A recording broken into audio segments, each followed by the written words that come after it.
কেউ চার্চ বানাতে পারে, কেউ গির্জা বানাতে পারে, কেউ মন্দির বানাতে পারে।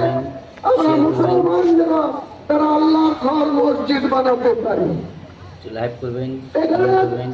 মিডিয়ার বন্ধুদের বলবো, ন্যাশনাল মিডিয়ার বন্ধুদের বলবো, আপনারা দেখতে পাচ্ছেন বাংলায় এবং ইংরেজিতে এখানে পবিত্র বাবরি মসজিদের ভিত্তি স্থাপন প্রস্তাব লেখা আছে। আপনারা একটু ওইদিকে লক্ষ্য করবেন, আপনাদের ক্যামেরা ওইদিকে ঘোরাবেন, কিংবা ভারতবর্ষ দেখুক এক শ্রেণীর মানুষ এটা হতে দিতে চাইনি। বাবরি মসজিদ নাকি ভারতের মাটিতে হবে না। আপনাদের অবগত করার জন্য বলি, 2019 সালে সুপ্রিম কোর্টের প্রধানমন্ত্রীর যে ব্রাঞ্চ, ফুল বেঞ্চ 5 সদস্যের, তারা দীর্ঘদিন ধরে এই মামলার শুনানি করার পর 2019 সালের নভেম্বর মাসে একটা জাজমেন্ট এসেছিল। সেই জাজমেন্টে কোনো পেপার ছাড়াই প্রত্যেকটা মানুষের অধিকার, যার দিক এবং দিনের বলে যার মিউটেশন, কনভার্সন, অর্থাৎ কাগজ কলমে যে মালিক, সেই মালিকানার প্রত্যেকটার অধিকার আছে। সেখানে কি বানাবে, কি করবে, হিন্দু ভাইদের মন্দির করার অধিকার আছে, আগেই বললাম গির্জা করার অধিকার আছে, চার্চ বানানোর অধিকার আছে, তেমনি মুসলমান ভাইদের পবিত্র আল্লাহর ঘর মসজিদ বানানোর অধিকার আছে।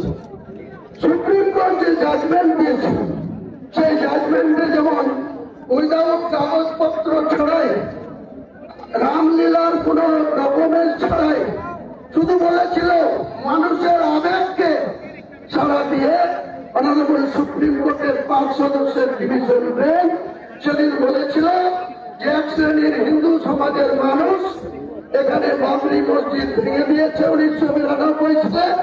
সেখানে তাদের আবেগকে গুরুত্ব দিয়ে সেখানে রাম মন্দির হবে।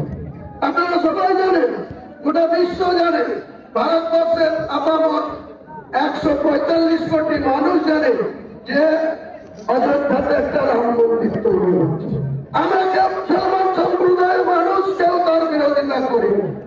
আমি যেদিন 12/12/2024 কলকাতায় আজকের দিনে এই ভিত্তি স্থাপনের কথা, বাবরি মসজিদের ভিত্তি স্থাপনের কথা বললাম, তারপরেই সঙ্গে সঙ্গে দেখলাম কিছু সংঘ পরিবার, কিছু মহারাজ সাগর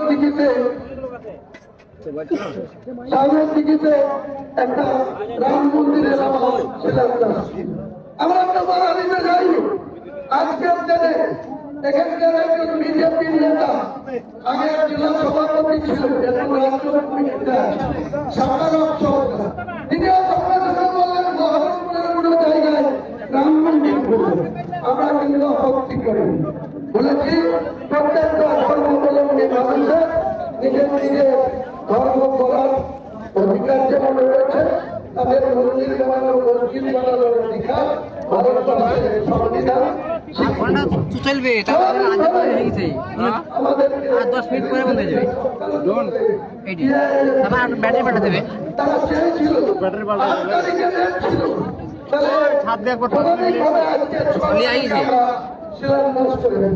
তারা এটাকে রোখার জন্য স্পেশালভাবে মেনশন করলো 5 তারিখে মামলা শুনানি করতে হবে।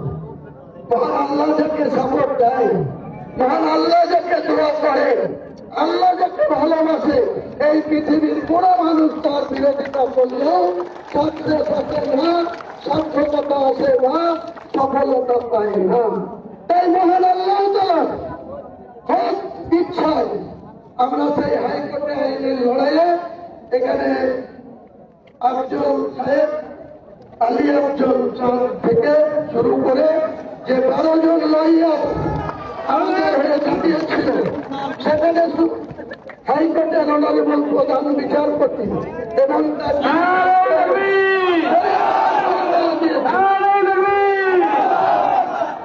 পরিষ্কার করে তিনি বলে দিয়েছেন যে হুমায়ুন কবির কোন সংবিধান বিরোধী কথা বলেনি, সংবিধান বিরোধী কাজ করেনি।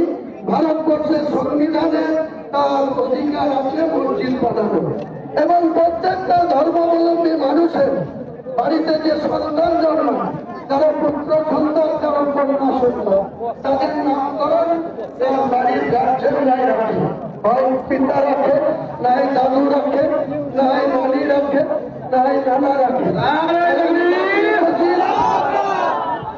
বাবরি মসজিদ অযোধ্যা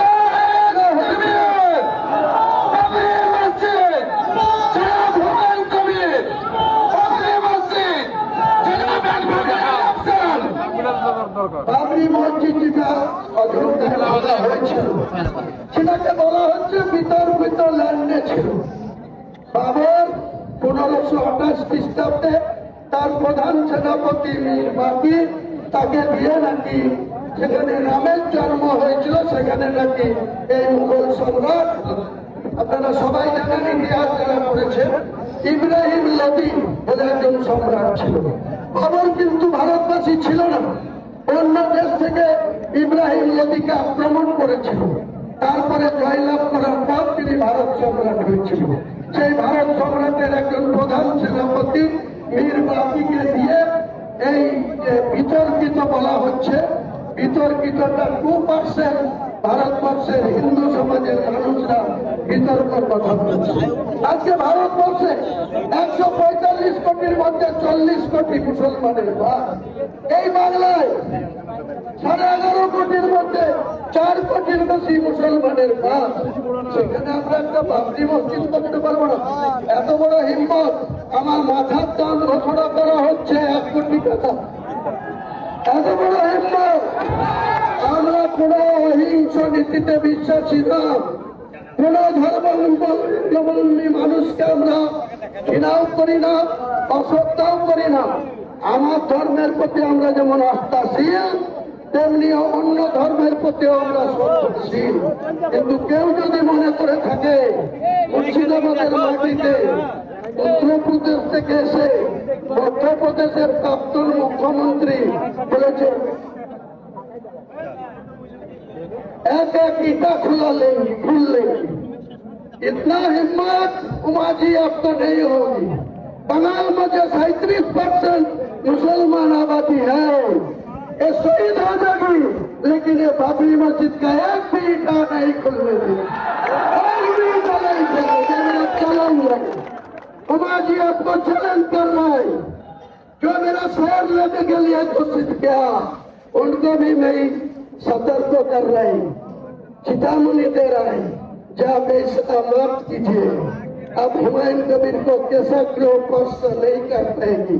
खुद महान अल्लाह ताला सृष्टिकर्ता मुसलमान के पास है, कुरान के हिफाजत के लिए है।